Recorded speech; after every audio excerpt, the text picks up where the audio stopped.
বোন, তোমাদের কিছু বাস্তব কথা বলি। পুকুরের পানি সবাই ব্যবহার করে, কিন্তু কেউ খায় না। আলু সবার সাথে মিশে, কিন্তু সবাই খেতে পছন্দ করে না।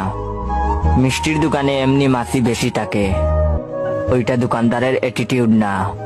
খোসা সহ একটা কলার দাম 5 টাকা। ঠিক ওই কলার যখন খোসা ফেলে দিবে, তখন ফ্রি দিলেও কেউ নিবে না। তখন এটা মশা মাছির খাবার হবে। তোমাকে এটাই বলতে চাই, তোমার দেহকে এমন করো না যে সবাই পুকুরের পানির মতো ব্যবহার করে। তোমার মনকে আলুর মতো করো না, যে সবাই মিশবে বাট সবাই পছন্দ করে না। তুমি তোমার মনকে মিষ্টির দোকান বানাইও না, যেখানে মশা মাছির মতো সবাই ঢুকবে, ক্ষুধা মিটিয়ে চলে যাবে। তুমি তোমার শরীরকে কলার মতো খুলে দিও না, মশা মাছির মতো সবাই ক্ষুধা মিটিয়ে চলে যাবে, কাউকে ফ্রি দিলেও নিবে না।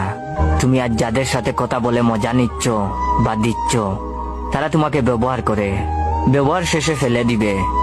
লোকাল বাসে সবাই উঠে, কিন্তু গন্তব্য পৌঁছাতে পারে না। যে তোমাকে আজ খারাপ বানাবে, সে তোমাকে কাল বলবে ও ভালো না, চরিত্র খারাপ। গালি তো আছেই।